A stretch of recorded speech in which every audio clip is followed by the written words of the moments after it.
Ẹ jẹ́ kí a gbàdúrà. Jésù Olúwa tí ṣe àjíǹde àti ìyè, a dúpẹ́ fún ọjọ́ òní tí ẹ fi fún wa nínú àkọsílẹ̀ tá a pè ní kàlẹ́ndà ìwé ìjọ àgbáyé pé òní jẹ́ ọjọ́ ìsinmi àjíǹde Olúwa.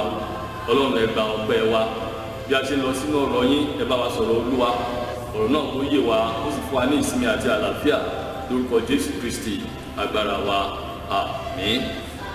Ọjọ́ òní tí ó jẹ́ ọjọ́ àjíǹde Jésù Olúwa, bí a ṣe ń yọ ayọ̀ ìṣẹ́gun náà tí Jésù Olúwa ní lórí ikú àti ìsàòkú, mo gbàdúrà pé agbára tí a mú adé ilé ògo Olúwa yóò gbé wọ̀ wá. A fẹ́ ṣe àkíyèsí ọ̀rọ̀ Ọlọ́run nínú ìrere ti Mark orí ìkẹrìndínlógún ẹsẹ̀ ìkíní àti ìkẹta. Mark orí ìkẹrìndínlógún ẹsẹ̀ ìkíní àti ìkẹta. Nígbà tí ọjọ́ ìsinmi sì kọjá, Maria Magdalene àti Maria ìyá Jẹ́mísì àti Salome ra tùràrí kí wọ́n bá lè lọ láti fi kùn. Wọ́n sì bá ara wọn ṣe àròyé wípé ta ni yóò yí òkúta kúrò ní ẹ̀nu ibojì náà fún wa. Òní ló jẹ́ ọjọ́ tó parí ọ̀sẹ̀ mímọ́ tí a ti bẹ̀rẹ̀ láti ìjẹ́jọ́, torí pé òní gangan ni gbogbo iṣẹ́ ìgbàlà náà ni ó parí.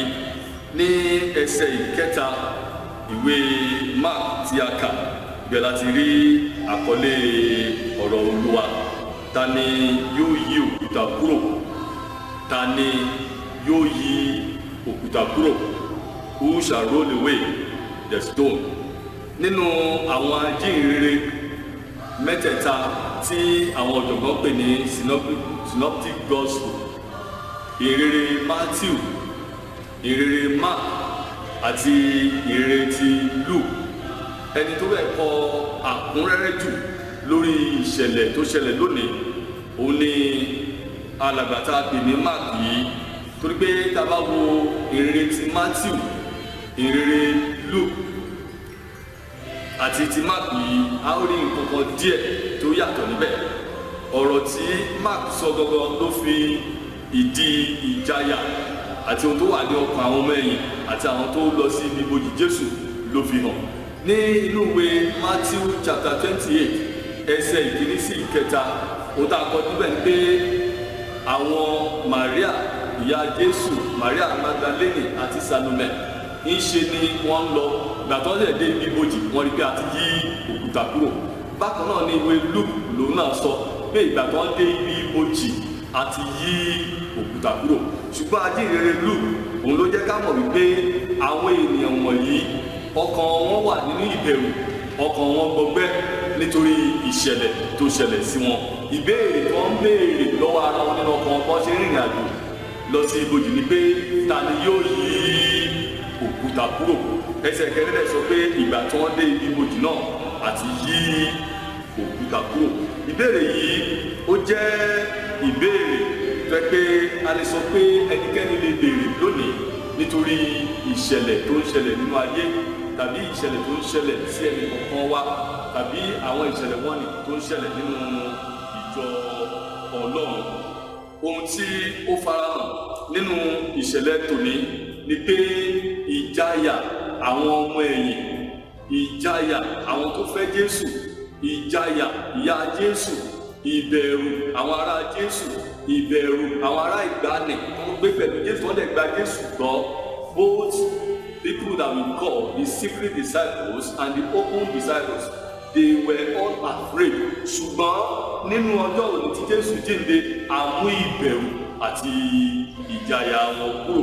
Bẹ́ẹ̀ náà ni ohun tá a pè ní àjíǹde ó mú ọ̀pọ̀lọpọ̀ ìbẹ̀rù àti ìjayà kúrò fún àwa ọmọ Ọlọ́run, nítorí pé àjíǹde Jésù Olúwa òun ló fi ìdí ìgbàgbọ́ wa múlẹ̀. Àjíǹde Jésù Olúwa òun ló fún wa ní ìgboyà ká lè sin Jésù Olúwa. Àjíǹde Jésù Olúwa òun ló jẹ́ ká lè ní ìgboyà láti kéde ọ̀rọ̀ Ọlọ́run. Àjíǹde Jésù Olúwa òun ló jẹ́ pé ọ̀rọ̀ Ọlọ́run tá ń kéde kan tá a pè ní ìwàásù kó jẹ́ ọ̀tẹ́ pé á ní ìtumọ̀ létí àwọn ènìyàn.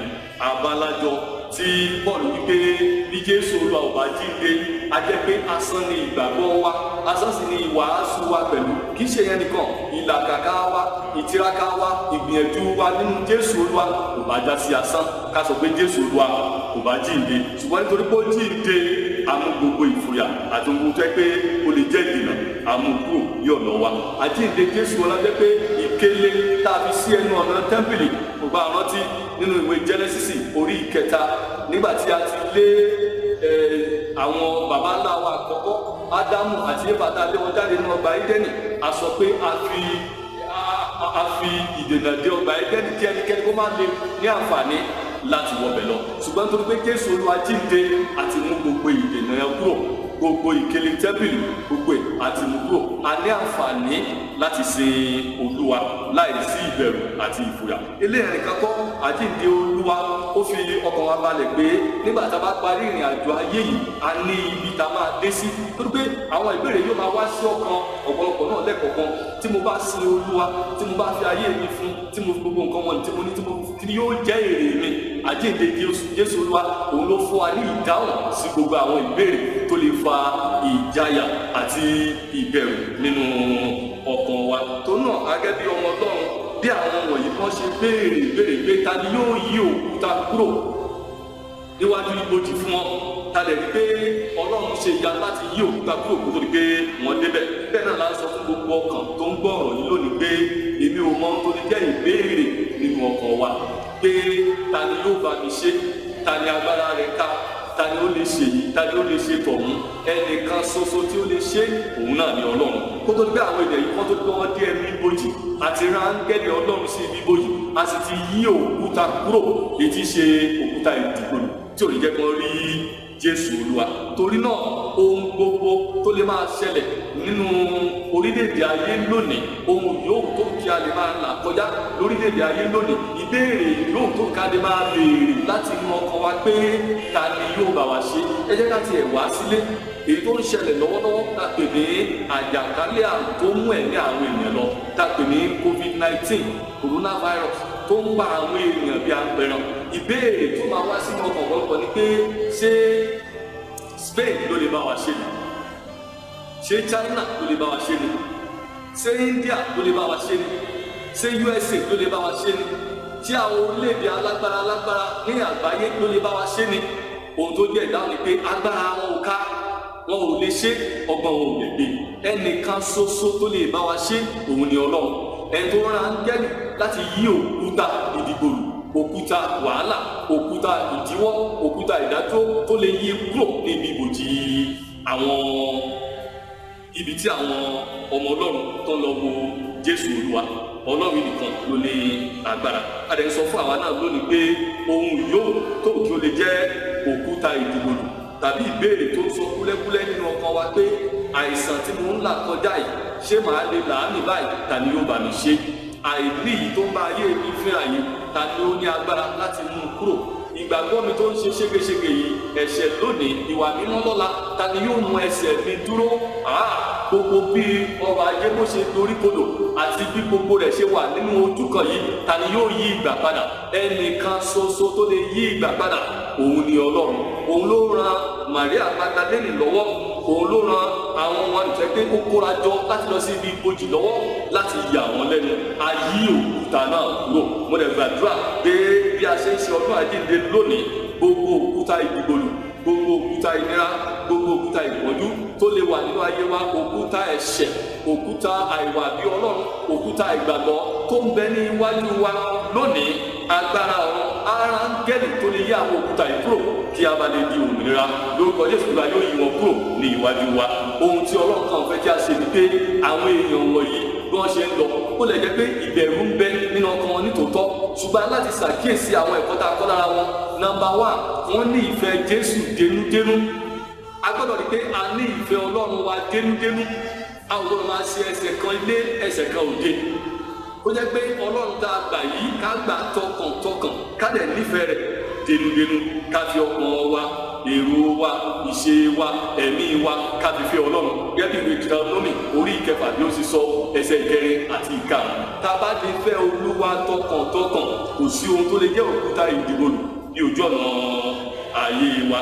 bákan náà gbogbo ìgbà kárí pé a ní ìrètí nínú Ọlọ́run bó ti ẹni pé ìbẹ̀rù ń bẹ nínú ọkàn wọn síbẹ̀síbẹ̀ ìrètí wọn ń bẹ nínú Jésù Olúwa tó pé wọ́n ti mọ̀ ó lè jẹ́ pé báyà tẹ̀ sọ pé ó ti kú síbẹ̀síbẹ̀ wọ́n mọ̀ pé Olúwa yìí ó jẹ́ tẹ́ pé kò sí nǹkan tẹ́ pé kò lè ṣe ẹ má ṣe gbàgbé nínú àwọn tó lọ sí ibojì Jésù obìnrin ní ta sọ̀rọ̀ nípa rẹ̀ nínú ìwé Mark orí 9 ẹsẹ̀ 8 wípé ó da òróró ayọ̀ ó dà sí ẹsẹ̀ Jésù ó sì ń fi irun rẹ̀ ó fi ń nù síbẹ̀síbẹ̀ gbà tí Jésù kú tán ìgbàgbọ́ rẹ̀ tún rọ̀ mọ́ Jésù ó wà nínú àwọn tó lọ sí ibojì pé kí ni ó ṣẹlẹ̀ sí Olúwa mi wọ́n ní ìrètí nínú Jésù adẹ̀rí pé ìrètí wọn kò bá ìjákulẹ̀ pàdé níbẹ̀ àwa náà gbọ́dọ̀ ní ìrètí nínú Jésù ẹ̀kẹta wọ́n ní ìgbàgbọ́ pé Jésù Olúwa yìí bó ṣe òórí síbẹ̀síbẹ̀ bó tiẹ̀ tilẹ̀ kú agbára rẹ̀ fọhùn síbẹ̀ ló jẹ́ pé wọ́n ti wá lọ agbọ́dọ̀ jẹ́ kí ìgbàgbọ́ wa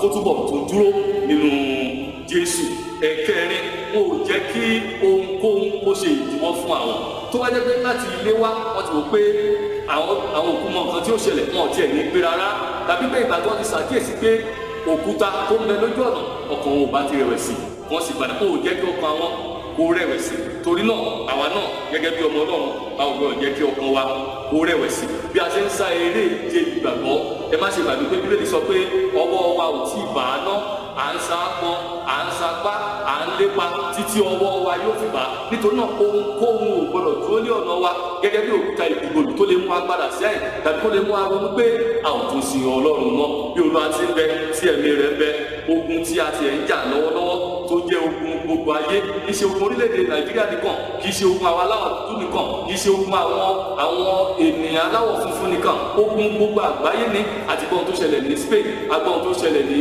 China agbọ́n tó ṣẹlẹ̀ ní USA agbọ́n tó ṣẹlẹ̀ ní Italy gbogbo ẹ̀ ń ṣẹlẹ̀ káàkiri adé jírí ohun tó ń ṣẹlẹ̀ ní orílẹ̀-èdè tiwa náà eléyìí ò sọ wípé kí ọkàn wa kó mì tàbí ká bá Ọlọ́run tì sí ẹ̀gbẹ́ kan a ní láti pé àtún ìgbàgbọ́ wa ṣe àtún ìrètí wa ṣe a fi àìbẹ̀rù sí Ọlọ́run a sì nínú ìfẹ́ ká sì máa retí pé òun náà ló ní agbára láti yí gbogbo àwọn òkúta ìdìbò àti òkúta wàhálà yìí kúrò ní ojú ọ̀nà wa àwa rí ẹnikẹ́ni tó ń ṣe ìyẹ̀dú àti dé ibi ògo àti dé ibi ayọ̀ gẹ́gẹ́ bí akẹ́kọ̀ọ́ ẹnìkan ṣoṣo tó lè yí òkúta ìdìbò kúrò òun ni Ọlọ́run aláyé àwa rí ẹnikẹ́ni tẹ́ pé níbi iṣẹ́ ó kù rébété díẹ̀ láti dé ibi ògo ṣùgbọ́n ó rí àwọn òkúta ìdìbò lójú ọ̀nà ẹnìkan ṣoṣo tó lè yí padà òun ni Ọlọ́run aláyé ẹ jẹ́ kí a túbọ̀ gbàgbọ́ bí ìgbàgbọ́ wa tó bá dẹ̀ jinlẹ̀ nínú rẹ̀ ó di dandan ká yí ìgbà kúrò ní ojú ọ̀nà wa ká dẹ̀ dé ibi ògo